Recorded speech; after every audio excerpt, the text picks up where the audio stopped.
The 2025 Nippon Professional Baseball regular season has come to an end, and now it's time for the playoffs.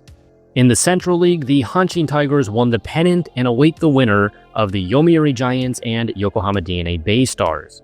Then in the Pacific League, the Orix Buffaloes take on the Hokkaido Nipponham Fighters for a chance to book a ticket to Fukuoka to play the SoftBank Hawks. So let's preview these matchups, and for the PL, I have my friend, broadcaster Johnny Wincott. Take it away. The 2025 NPB Playoffs get started on October 11th, and in the Pacific League, it's the matchup that most of us have been expecting for the last few months. The second-place Nipponham Fighters and the third-place Orix Buffaloes. For the second straight season, every game in the best-of-3 series will be hosted by the Fighters at Escon Field in Hokkaido. And for the second straight season, the winner of this first round of the Climax Series will head to Fukuoka to take on the PL pennant-winning SoftBank Hawks for a chance to go to the Japan Series. The Nipponham Fighters are the 2 seed in the Pacific League for the second straight season after failing to make the playoffs from 2019 to 2023 in their post-Shohei Ohtani era. The Fighters finished their season winners in 4 out of their final 5 games and won 8 more games this year, 83, than they did last year, 75.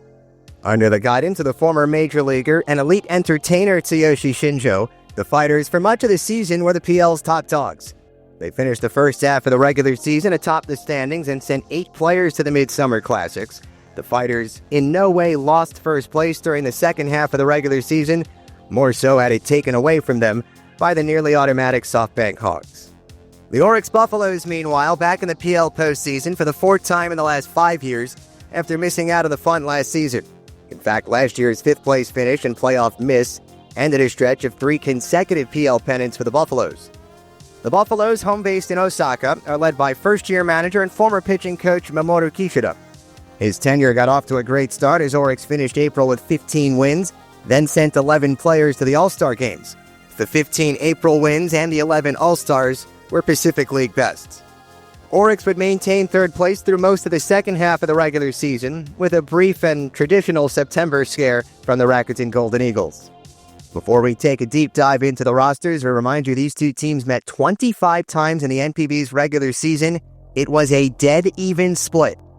12 wins for the Fighters, 12 wins for the Buffaloes, and 1 tie. Their most recent series, September 5th through 7th, a home sweep for the Buffaloes at the Kyocera Dome. Well, when it comes to postseason baseball, maybe no position more important than the pitchers. While Orix historically and recently has been known for having some elite starting rotations, statistically, the Fighter starters were simply a little better this year. The combination of Hiromi Ito, Koki Kitayama, and Konatatsu make for a daunting 3-headed monster for any opposing team.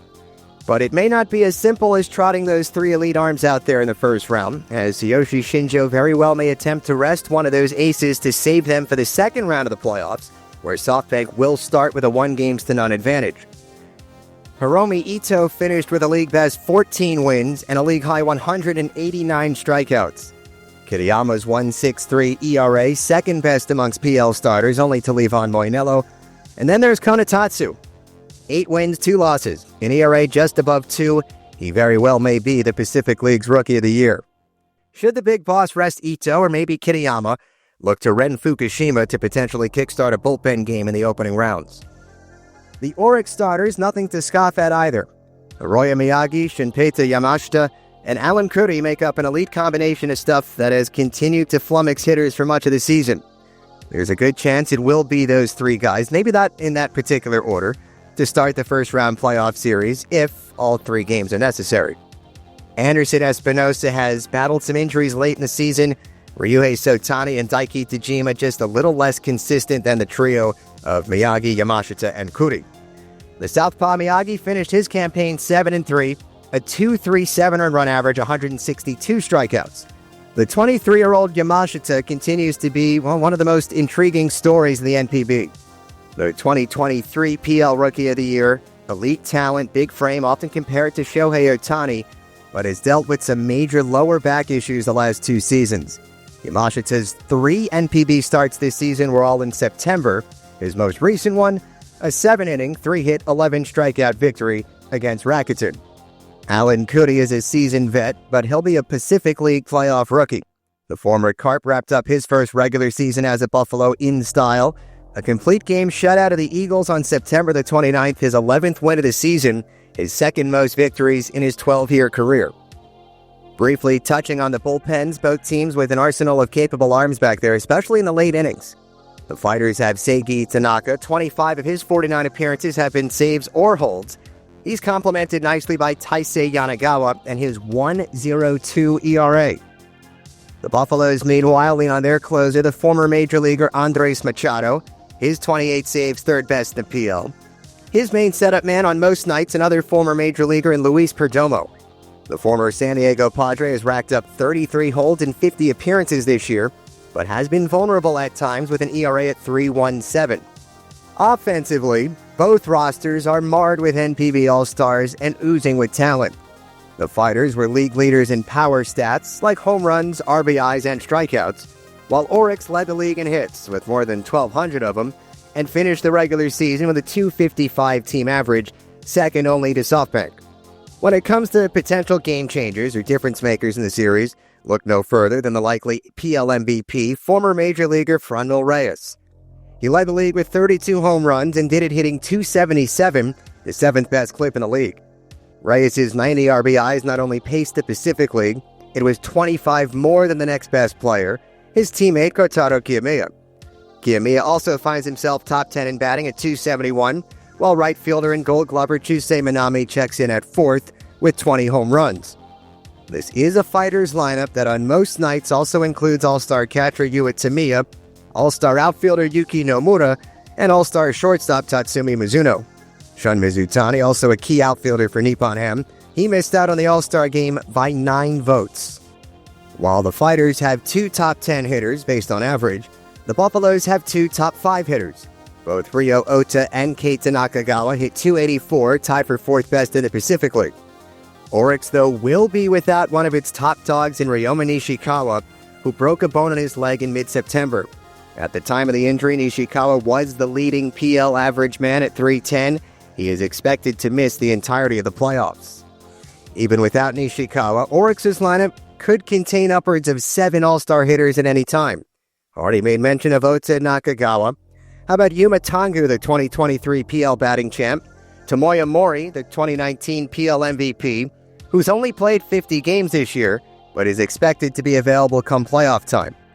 Taishi Hirooka, the center fielder, Kotaro Kurobayashi, the shortstop, and Kenya Wakatsuki, the catcher, all All-Stars this year, all key cogs on both sides of the ball for Orix. In the first round of the 2024 Pacific League Climax Series, the Fighters lost Game 1 to Roki Sasaki and the Lotte Marines, 2 outs away from elimination in Game 2 before flipping the script to win the series 2-1. I don't expect this year's series to be much different. While I will wiggle out of choosing a side because I'm broadcasting these games, I tend to think whoever the winner of the series is, they'll do it in the full 3 games. Just too much talent, too many good starting pitchers on both sides for me to believe one of these teams will be able to manage back-to-back wins and sort of coast their way to Fukuoka. An important reminder, and I'll do some slow filibustering here for a few seconds. You can grab a pen and paper or open up your notes app. Every single game of the Pacific League portion of the playoffs can be watched for free on Watch Dingo and FTF Sports. You can download the Dingo app on any of your devices or open up your internet browser to watchdingo.com. The first round will air live with yours truly on the broadcast, but every game will also be re-aired at 2 p.m. Eastern Standard Time later that day. For all the latest Japanese baseball news, keep following Yakkyu Cosmopolitan and Japan Ball on social media. My name is Johnny Wincott. You can follow me on Twitter at Johnny Wincott, JONNYWINCOTT. We will keep you posted on the latest Pacific League playoff news, as well as how to find English-speaking broadcasts and maybe even some English game highlights from the NPB playoffs. Happy October, and enjoy the playoff season. All right, thanks so much, Johnny. And now let's get into the CL2 seed Yokohama DeNA BayStars hosting the CL3 seed Yomiuri Giants. Now, neither Yomiuri nor DeNA stood much of a chance against the mighty Hanshin Tigers this season, but both hovered around the 500 mark for most of the season and ultimately secured their postseason tickets with weeks to spare. The sides clashed in last year's Central League Championship Series under very different circumstances, as the pennant-winning Giants began with an automatic 1-0 advantage and were heavy favorites, but the surging BayStars under manager Daisuke Miura proved unstoppable, riding their momentum all the way to a Cinderella Japan Series title. That series, which went the distance, 4-3 to the BayStars, was defined by strong pitching and clutch late-game hitting, as no team scored more than 4 runs in any game, and 5 of the 6 contests were decided by 2 runs or fewer. This time, DeNA enters as favorites, boasting the best record in NPB since August 28th, and once again getting hot at the right time, looking primed for yet another deep playoff run.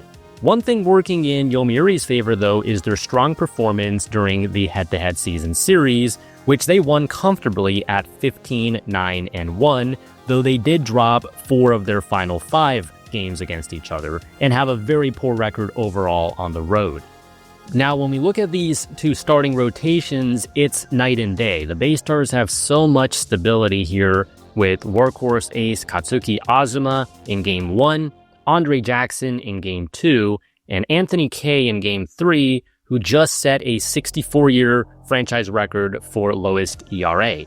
Azuma is really the definition of consistency, a quality start machine, but it was actually Kay and Jackson who were instrumental in last year's postseason, while Azuma was injured for the early part of the postseason. But on the Giants side, it gets really dicey after Iori Yamasaki in Game 1, because others like Foster Griffin and Yuji Akahoshi are injured, which forces Shosei Togo for Game 2, who has not had a very good 2025 campaign, and then Game 3 looks to be Kai Yokogawa as more of an opener in what will probably be a bullpen game if they can get there.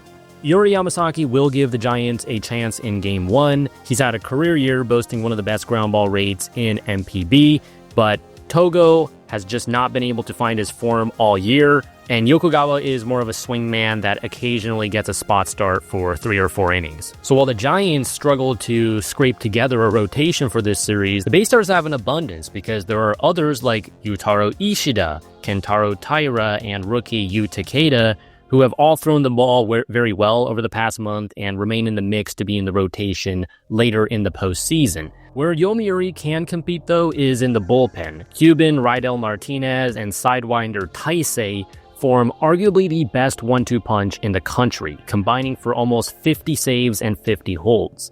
Veteran Kota Nakagawa is always a reliable lefty, while Rule 5 draft pick Eito Tanaka has proven to be a super valuable pickup as a ground ball machine. Other options include Kyle Keller, Shinsuke Miyahara, and reigning Rookie of the Year Hiromasa Funamasama. On the BayStars side, flamethrower Taisei Irie opened the year strong but lost the closer role after a string of blown saves. In his place, Hiromu Issei has been solid, while Rowan Wick is enjoying a standout season as setup man with a sub-1 ERA. Yuya Sakamoto and Kohei Morihara also figure to play key roles, both bringing postseason experience from last year, and then Daita Miyagi should be a good lower leverage arm. On the position player front, DeNA has led NPB in team OPS over the past month, while Yomiuri are right behind in second. Make no mistake, both these offenses were excellent in the second half. Neither team steals many bases, but DeNA rates far better according to ultimate base running, and then defensively, the Giants are better on the infield, while the BayStars boast the stronger outfield, so on the whole, the fielding gap between the sides, I would say, is pretty negligible. Now, things looked really concerning when the Giants lost superstar Kazuma Okamoto early in the season, but once he came back in August, the lineup has looked much more formidable. Okamoto is well and truly the heartbeat of this lineup. He hit 15 homers in just 69 games and led NPB with a 211 OPS+. Alongside Okamoto, Yomiuri features several potential X factors that can break a series open, like the streaky but dangerous Trey Cabbage, future Hall of Famer Yoshihiro Maru, and then the 3-true outcome slugger Richard Tsunagawa, who was acquired in a May trade. They also have steady catcher Yukinori Kishida, breakout shortstop Yuta Izuguchi, and second-half standout Raito Nakayama, among lesser pieces like Gakuto Wakabayashi, Shinsuke Sasaki, and Makoto Kadawaki. Second base defensive wizard Naoki Yoshikawa, who missed last October and is once again having to rehab from an injury, is expected back in time for the playoffs, and likewise, veteran backstop Taki Akai is also hoping to return from an injury. Switching to the BayStars side, their lineup slumped really hard in June and July, including this infamous 3-game sweep at Tokyo Dome from June 27th to 29th against the Giants, where they were shut out in every single game. Desperate for offense with slugger Tyler Austin sidelined at the time, the team added Mike Ford and Dayan Viciedo, but Ford hasn't been very good and Viciedo just got injured, so you're probably not going to see much of them in this series. Austin, who was the 2024 CL batting champion, has been excellent since returning in August, but new injuries to fellow core stars Shugo Maki and Toshiro Miyazaki have left DeNA leaning heavily on Keita Sano and Yoshitomo Tsutsugo for pop down the stretch. Now, Maki and Miyazaki are both expected to return for this series, but obviously they may not be at 100%. At the top of the order, though, Tatsuo Ebina and reigning Japan Series MVP Masayuki Kuwahara have started to click as very reliable table setters. And like Yomiuri's Kishida, Yudai Yamamoto, who was hurt during the 2024 playoffs, ranks among the league's best two-way catchers. Shortstop, however, remains a glaring weakness. So on the whole, DeNA, they have the superior pitching depth overall, and they finished super strong in September. They also have home field advantage for all 3 games, and Miura is familiar in high-pressure situations, so they are the favorites for this series. That said, a monster performance from an Okamoto or a Cabbage could easily carry Yomiuri across the finish line. Their hitting was more consistent and, quite frankly, better from start to finish, which is reflected in the team's 107 OPS plus compared to DeNA's 103 OPS plus. But all the Giants' injuries in the rotation, combined with manager Shinnosuke Abe's failure to get them across the finish line in last year's playoffs, does little to inspire confidence. Regardless of what happens this series, though, they both face an uphill battle at Koshien against the Hanshin Tigers. So let me know your predictions for these first-round matchups in the comments below. Thanks for watching. Please like and subscribe for more NPB content in English.